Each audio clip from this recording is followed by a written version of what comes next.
Ella was a little bit bigger. Was she harder to get in? It felt like a little bit. Okay. And so was it a matter of just kind of maneuvering it? All right. Um, so then they're both in there. Is there any reason to think they were alive when they fell in? Okay. You're pretty sure. Okay. So once that's done, then what? Go over to Shanann, uh, clear away some weeds, and dig a hole. Okay. Did you have a shovel? Yeah, we have a shovel, a rake, and a weed whacker as part of our tools. With that rake, if I remember right, it There's was, part of it sitting there because it was broken. oh, did it break as you were digging or something? Now, when I was raking, without like smoothing the ground over. On this day, it broke when you were doing that? Okay. Was that after you were all done? And it seemed as though maybe the first people that got there saw it. Was it stuck in the ground?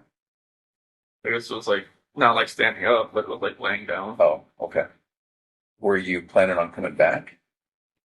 I mean, I don't know if I don't think so. Yeah.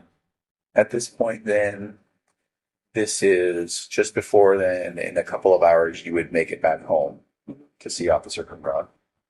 Okay.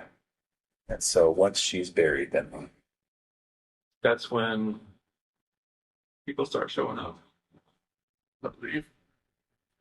did you notice, was she cut or broken or bleeding in any way? No, I mean I know like the bloodshot eyes you were talking about. I noticed that at that point. No.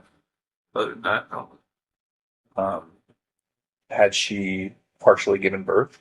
no. Do you remember? Yeah, I remember. Remember she had a shirt and think we wanted to wear on. Okay. That's it. And so at that point, she was okay. Thank you. I know that wasn't. Can you can you tell us about obviously when the district attorney got up and talked about Bella's injuries and stuff, I didn't want to hear about that. right? Can you tell us about that? As far as like her biting her tongue, And ripping her frenulum, which is that connective skin from your lip to your gum, it was gone. Her gums had it looked like a hole in them and the pathologist said it was from her obviously struggling to get away. I didn't know what that meant. Yeah. Could it be that that's what happened? So like I didn't put my hand like over her like that. Is that what you're talking about? Well, it would have been just downward pressure on this area. I didn't see any of that when I got back up. Like was it like her lip was like missing or something? The story began with quiet rumors spreading across true crime communities online. At first, only a few people were discussing it. Claims that Chris Watts had reportedly spoken more openly during a recent prison conversation than he ever had before. According to online discussions, the alleged conversation focused not only on life behind bars, but also on his marriage to Shanann Watts, and the emotional tension that some claimed existed long before the tragedy shocked the world. As summaries and alleged excerpts from the conversation began circulating, curiosity exploded almost overnight. People wanted to know what was said, why it was being discussed now, and whether the comments truly revealed something the public had never heard before. Some listeners claimed the reported remarks sounded emotional and reflective, while others believed they seemed carefully controlled, almost as if every word had been chosen with extreme caution. According to discussions online, part of the alleged conversation reportedly centered on how life inside the marriage appeared different privately than it did publicly. Some viewers interpreted those claims as an attempt to explain emotional strain, while critics immediately argued that revisiting those topics years later risked shifting attention away from the victims and towards speculation about personal conflicts inside the relationship. As reactions spread across social media, true crime channels, and discussion forums, every reported phrase became heavily analyzed. People debated tone, motive, and meaning, even though many had only seen fragments or summaries rather than hearing a full recording themselves. Some believe the conversation revealed hidden emotional pressure behind closed doors. Others strongly rejected that interpretation, warning against accepting prison statements at face value. If you're already pulled into this story, make sure you like this video and subscribe, because what unfolds next pushes the controversy even further. Because once the alleged conversation began circulating widely, attention shifted from what was reportedly said to what people believed those statements were really trying to accomplish. And according to online reactions, that debate quickly became far more intense than anyone expected. As the alleged prison conversation continued spreading online, the reaction surrounding Chris Watts and Shanann Watts became increasingly divided. What began as curiosity about a reported prison interview quickly turned into a larger debate about truth, perception, and whether the public was hearing genuine reflection or something far more calculated. According to discussions circulating online, some of the alleged remarks reportedly focused on the emotional distance that may have existed during the final months of the marriage. People discussing the conversation claimed he spoke about stress, pressure, and feeling disconnected behind the carefully presented public image many people remembered from social media and family videos. For some listeners, those reported comments sounded reflective, almost like someone attempting to explain emotions that had remained hidden for years. But others strongly criticized the discussion, arguing that prison conversations can easily become attempts to reshape public perception after the fact. As clips, summaries, and secondhand interpretations continued spreading, people began analyzing every reported statement in detail. Some viewers believed the conversation revealed deeper struggles inside the relationship that outsiders never fully understood. Others warned that revisiting private marital issues years later risked creating narratives built more on speculation than verified facts. At the same time, the internet began revisiting old interviews, archived videos, and past public appearances involving the family. Comment sections filled with debates over whether subtle warning signs had existed long before the crimes occurred. Some people argued the alleged conversation changed how they viewed the relationship, while others insisted nothing could justify or explain what ultimately happened.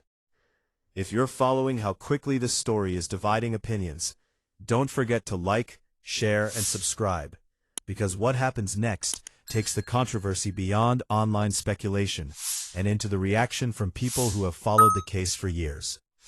Because once the alleged prison remarks gained attention, many began asking a disturbing question. Was this a genuine attempt at reflection, or an effort to rewrite how the public remembers the past? As the alleged prison conversation continued dominating online discussions, attention reportedly shifted from the remarks themselves to the reaction they triggered among people who had followed the case for years. Every reported statement connected to Chris Watts and Shanann Watts was now being dissected across social media, true crime forums, and video comment sections, with viewers debating whether the conversation revealed genuine reflection or something far more deliberate. According to online discussions, some people believe the alleged remarks sounded emotionally conflicted, pointing to moments where he reportedly described feelings of pressure, emotional distance, and frustration during the final period of the marriage. Supporters of that interpretation argued that relationships are often more complicated behind closed doors than they appear publicly. But others strongly rejected those ideas, arguing that prison statements years after the crimes should be viewed with extreme caution, especially when they risk reshaping how victims are remembered.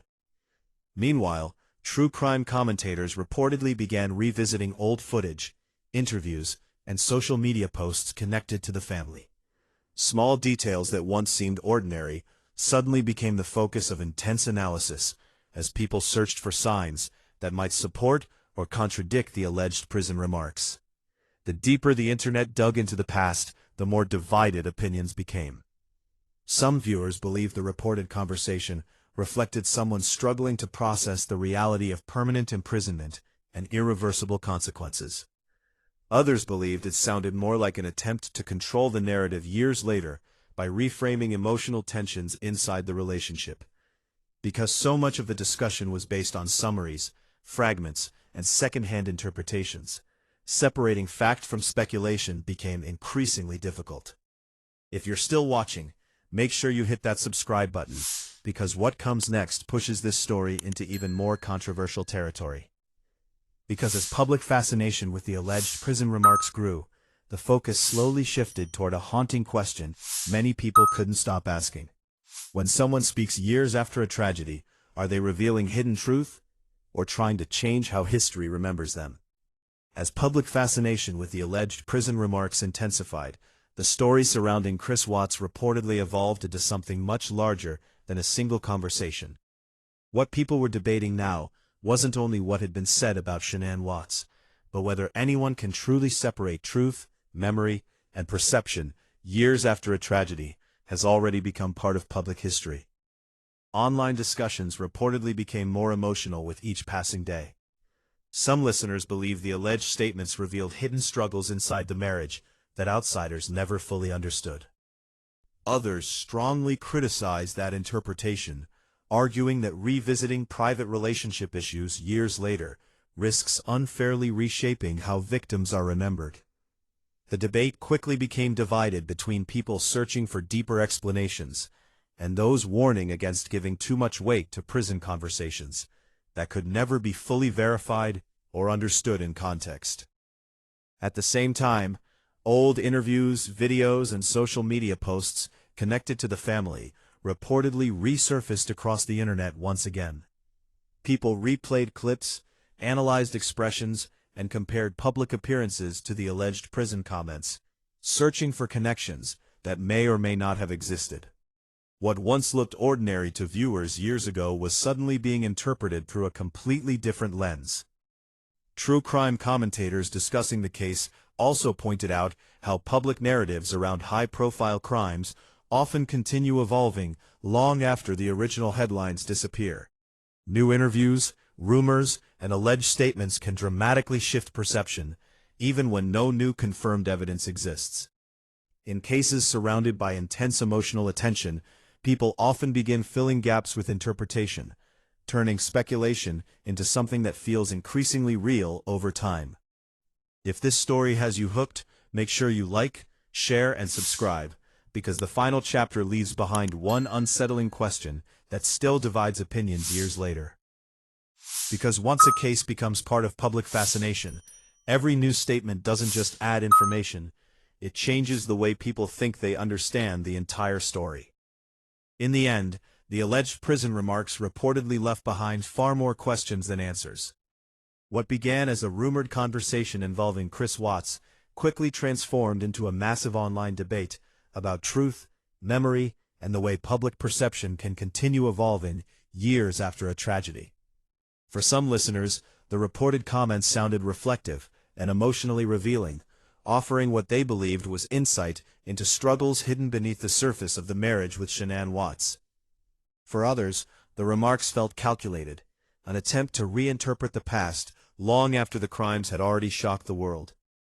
As discussions spread across social media and true crime communities, the case once again became a mirror for people's own assumptions and interpretations. Some believed the alleged conversation exposed emotional realities that had remained private for years. Others argued that no later explanation could change the reality of what happened, or justify revisiting deeply personal aspects of the relationship in such a public way. The most striking part of the reaction wasn't necessarily the reported statements themselves. It was how quickly people divided into opposing viewpoints. Every phrase, emotional pause, and reported detail became something to analyze, debate, and reinterpret. And because much of the discussion relied on summaries, second-hand accounts, and fragments of conversation, certainty remained impossible to reach. Meanwhile, the case continued reminding people how high-profile tragedies rarely remain frozen in time. Years later, new rumors, interviews, and alleged conversations can still reignite public fascination almost instantly, reshaping how people view events they thought they already understood.